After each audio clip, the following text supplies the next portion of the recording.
Okay, if you're an artist who does client work, you've definitely undercharged at some point. We all know it. And realistically, a ton of you probably still are, if we're being really honest.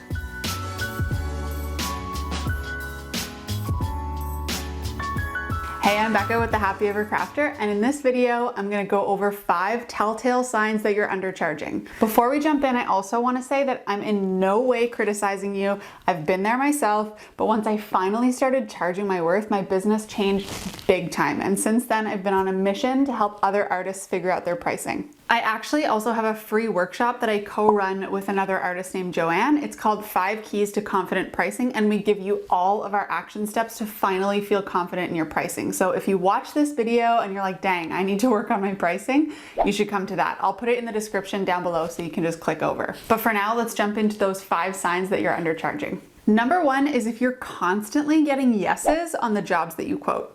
And this might sound counterintuitive, but hear me out. There's a general rule of thumb, basically, that if you're getting 50% or more yeses on your quotes, it's time to raise your rates. And if that many people are saying yes, it likely means your price is too low. You actually want some people to say no. It's totally normal that not everyone can afford you. You are not a bargain business. Your art has value. Those who actually want to hire you for your work will budget accordingly. Otherwise, they were probably just looking for any artist who didn't charge very much, and that's not the kind of client you want. Number 2 is if the last point was true, so you're getting lots of yeses, but you're still somehow not profiting. Or even worse, you're getting a ton of yeses, but you're not even covering your expenses. This means that your hourly rate calculation, or I guess whatever calculation you pulled out of thin air, is straight up wrong. If you run the numbers and you find that after accounting for expenses and your taxes, you aren't actually making money, you need to increase your prices big time. I'm willing to bet that you didn't start a business to make less than minimum wage, or even worse, to make negative money. And if you did, it sounds like you actually didn't start a business, you started a hobby. Think about that one again.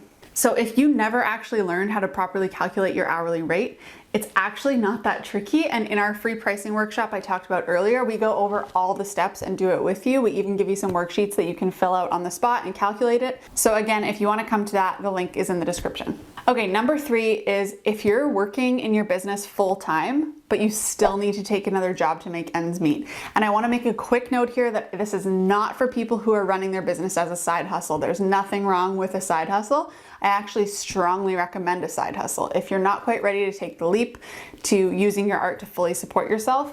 But the point here is for people who are working full-time in their business already and still can't make ends meet. Much like the last point, this point boils down to numbers and how many hours you're working on your business versus in your business. You can't charge clients for the time you spend doing things like bookkeeping, writing, newsletters, social media, networking, whatever else you need to do to run a business. You have to be charging enough during your billable hours to cover all the hours you used to run your business. So if you need to take another job to make ends meet, take a cold hard look at your costs, your time spent on your business, and how much you're actually charging, because something isn't adding up. You'll want to make some tweaks to that, and then your business will benefit big time. Again, this is all stuff that we cover much more in depth and explain a little bit more in the workshop. Okay, number 4, if you're always looking at your quotes from the client's perspective, you're probably undercharging. So you're making sure it'll seem reasonable to them, or you're even dropping the price a little bit before you hit send. I'm so guilty of this one. I remember if my quote was like, let's say $550, always at the last second I'd be like, oh, okay, well, I'm gonna drop it to $450 just because anything under $500 seems like a way better deal. So they'll be more likely to say yes to that.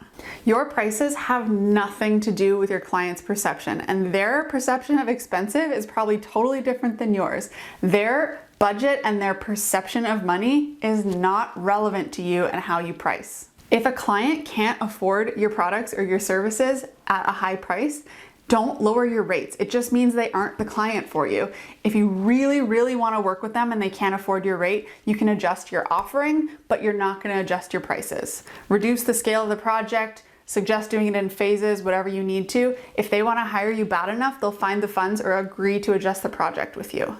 Plus, back to that thought of taking a little bit off the quote right before you hit send, let me tell you, there is nothing worse than when you do that and then you send the quote and they immediately say yes. Because then you're like, well, dang, what if I hadn't taken that money off? Would they have said yes anyway? And then you know you left money on the table. So let's stop doing that. If anything, I would challenge you to add at the last second rather than decrease. Okay, and number 5, if you've had multiple people, even clients, tell you you should charge more or say things like, wow, what a steal, or oh my God, you could totally charge more for this, but you still aren't raising your prices, what are you doing? Okay, this realistically is all about self-worth. Do you actually not believe you should be charging more? Because I think deep down you know. And you're gonna constantly struggle in your business if you don't up those prices. As you develop your skills, as you gain credibility in the industry, as you create more demand for your products and people get to know you, your prices need to continue to rise, sometimes even exponentially. If you don't feel comfortable at even the suggestion of raising your prices, you're gonna struggle to keep growing. The only way you can make more money if you don't raise your prices is to work more. And again, I'm willing to bet you didn't get into starting your own business so that you could have less flexibility and work more. So you need to be able to confidently raise your rates. The goal really should be to keep the same amount of clients or perhaps even have less clients, but make more money. And the only way to do that is to charge more. Okay, so that's all 5. I hope these points have made you realize that you definitely have room to up your rates.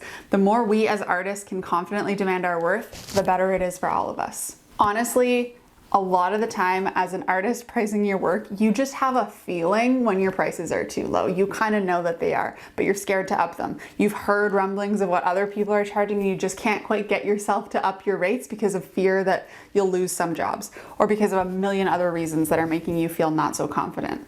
If that's you, I'm just gonna finish off by saying that you need to come to that free workshop. We go over so much, and every time we run this workshop, we have students tell us how much of a difference it made in just the short workshop in their confidence. So again, I'm gonna link to that in the description down below. I hope to see you there, but if you wanna go directly there, it's just thehappyevercrafter.com/pricing. In the meantime, I'm gonna leave you with another pricing related video next, and I'll see you over there.